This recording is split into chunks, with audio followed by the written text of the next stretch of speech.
Welcome to chess, ladies and gentlemen. This is Kelvin. I already did a full analysis on this game, and it is from round 11 of the U.S. Chess Championships. But I wanted to go ahead and just do a playthrough real quick. Just a slightly shorter video. Kind of a little bit quicker. So it doesn't take the same time commitment as, the full-on analysis video. But I wanted to give a special shout out to all my people in the Philippines. I have a lot of watch time, and I have a lot of views and a lot of subscriptions from a lot of people from the Philippines. So just like I did on my video before, when I thanked all my friends, family, coworkers, Uber riders, things like that, I wanted to give a special shout out to them. So I'm going to speak a little bit of Filipino real quick for you guys. All right, so I have Kemoosta, aking, mega, kaibigan. And I'm trying to say hello to my friends. Hello, my friends, and Salamat. Thank you for visiting my chess channel. Thank you for watching my videos and the subscriptions. Very much appreciated. All right, so if you guys are ready, let's go ahead and just take a look at this game real quick. I'll just be mentioning a couple of concepts, and I'll be making a note of certain points in the game that I'll make reference to.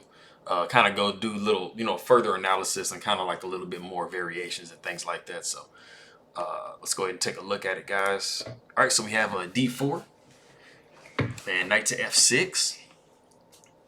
All right, c4, looking like, kind of Queen's Gambit decline or accepted type of territory, maybe a Slav. Knight to c3, bishop to b4. And so now we have the Nimzo Indian, classical, queen to c2 castle. So black's doing really good with their development here. e4, we have a really beautiful pawn center that's controlling all of these squares and stuff for white. So that's always a good thing. So we have knight to e4, bishop to d3. c5, black is trying to chip away at that real nice center that white has established. All right, so we have c takes d4, knight takes d4. All right, knight to d7. And so in that position, you don't have to specify which knight because only one knight can hit that square. So if only one knight can hit a certain square, you can just say knight to whatever square. You don't have to specify exactly which one. All right, so we got g5, c takes d5, bishop takes c3, pawn takes c3. So we got a lot of tension and stuff in the center of the board here. And right before this, there was a little variation I'll be showing you guys on a little side note there. So about move, 10, 11-ish, 12. All right, so we got e takes d7, bishop takes d7, queen takes e4. All right, pawn takes g4. You have to resolve that tension in the middle there. F takes g3, b6. You definitely couldn't have played a bishop to c6 because it would just got snapped off by that knight there. All right, and then this is the part I want to draw you guys' attention to right here at this point. I'll come back to it in a second and kind of show another little variation or two. All right, so we got rook rook a to f1. Queen to e3 check. Rook 1 to f2, blocking that check. And so, in an effort to maybe try not to repeat here, we go king to g2, queen to e4. Just kind of trying to force the issue of the queen. She's getting traded. Rook takes e4. All right, we have rook to g5 check. King moves over into the corner, which is the only move. Rook back to f5. King back to g8. All right, so we got rook to g5, and we are repeating moves, repeating positions here. All right, rook to f5 and king to h8, king to g8. Sorry, and it is in this position that the players reached a draw through a threefold repetition, and so that makes Wesley So the 2020 U.S. chess champion. Congratulations, Wesley So. Good job, man. It was an excellent tournament. He went 10 out of 11, winning 10 of his games and drawing 2. And so it was a pretty amazing, pretty amazing result to have. We're talking about the best players in the U.S. and actually some of the best players in the world. The only person that really wasn't present in the tournament was Fabiano Caruana. And so that would have been very interesting to kind of have him in that mix too and kind of see what he would have done there. But Yeah, and backing up here, like I said, I wanted to get back to this point in the game here, just right here. And so this is a question I posed in my actual video, my full analysis that I did. So the move that was played in the game is G3.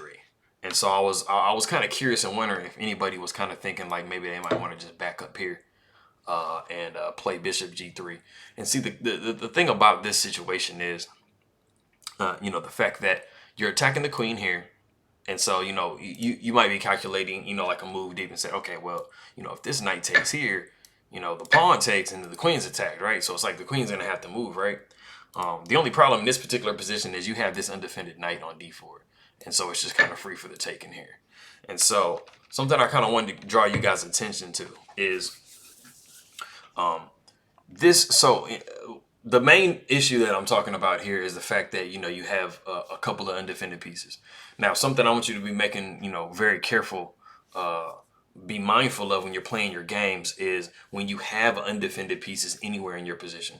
And so to an experienced player, they're going to be able to look at this position and say, okay, there's this bishop that's undefended and this knight is undefended. So it automatically starts making you think, oh man, there might be some issues, you know, when it would come to, you know, if there's some trades or, you know, some pieces kind of start to move around or something like that. It always just kind of brings up a thought of danger in your mind. And then at the same time, you know, whenever you're playing against your opponent and your opponent has undefended pieces just kind of randomly out there, it gives you, it makes you start thinking, man, is there any way that maybe I can take advantage of that? So those of you that kind of do tactics, you know that there's a lot of those types of tactics and stuff like that, and you know, in tactics trainers or, you know, puzzles or what, you know, whatever they're called, you know.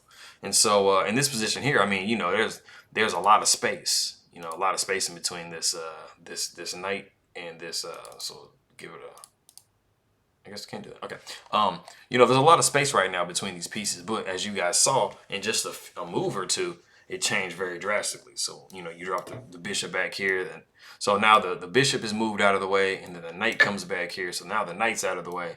And then so when you attack the queen like this, it doesn't matter because, like I said, you have this position here. And so, you know, that's definitely something that can happen in games you'll play and stuff. I mean, there might be, this is a kind of like a more simplified version of something that can be a lot more complicated. This is a pretty straightforward example, but you know, there's different times where, you know, you might have a tactical combination that might come up that might undefend a piece, or you might have a situation where you can remove the defender of a certain piece. And so it doesn't necessarily have to be pieces moved. It can just literally be just pieces that, you know, in some sort of combination is able to undermine the protection of a certain square. And like you guys saw earlier, you know, when white took here on d5, it undermined the protection of this knight.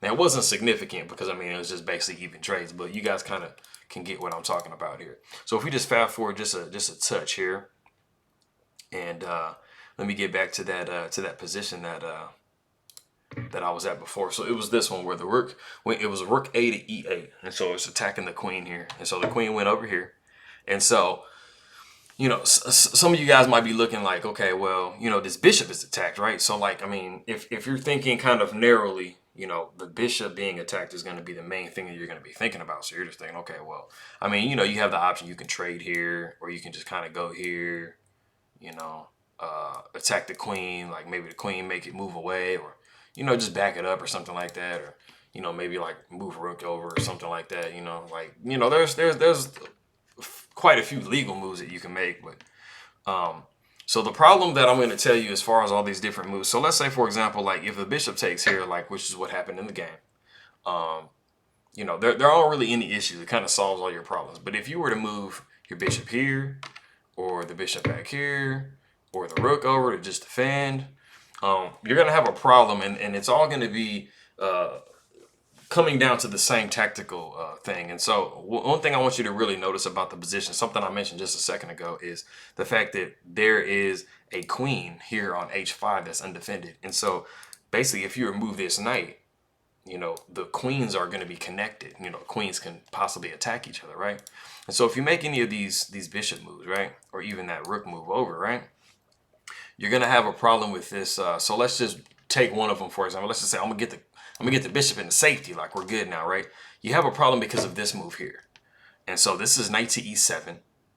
And so it uncovers, you know, it connects the queens. It you know, basically places a discovered attack on the queen. But the main problem is the fact that this is check. And so, you know, you guys understand that when you have check, you can only either move the king out of the way, take the offending piece, or put a piece in the way. Now with the knight, you only have the ability either to capture the knight or to move the king to another square, because the inner position of a piece is not applicable in this particular situation, because you know the knight doesn't attack directly. It attacks kind of over squares. All right, and so you know, doing something like this, I mean, that's one of your few options that you can do. I mean, it's just going to be the loss of the queen. So if we just back up, if you just get to the end of the game here, you know, basically the king is forced to come here, because then it has to try to hold on to this pawn. If you push the pawn or you just leave the pawn alone, it's just going to be. So let's say, for example, you know, Hikaru Nakamura just say, man, that pawn's gone. There's nothing I can really do, and just, you know, kind of starts to proceed. Maybe he's like, hey, I'm gonna attack this or whatever. Okay, so we're gonna have these series of trades here, right? And then after this, you know, you notice that you know, black is down a pawn, and it doesn't mean that it's a completely won, you know, in game, but it is much easier to win in games when you're up material. As I'm sure you guys know from playing your own games and stuff like that. So that is the round 11 game between Wesley So and Hikaru Nakamura. I just want to do kind of like a little faster playthrough. I'm not really doing the playthroughs as much these days, but you know, I thought it'd be kind of cool if, you know, people, you know, they can kind of have a little bit shorter of a thing, you know, just a nice smooth little playthrough. So I appreciate it, guys. Go ahead and hit that subscribe button for me. I'm trying to get to my 1,000 subscribers. You guys are doing beautiful with the watch time. So, I mean, I'm going to be hitting that here pretty soon. So I appreciate it very much, guys. Go ahead and send me some comments. Let me know how you like everything. And, you know, I already got some good feedback on my shout out to my Filipino people. So I appreciate all of that. And good morning to you guys, because I know it's about, I think, 9 a.m. in the morning over there. So I'll see you guys next time, and I appreciate it.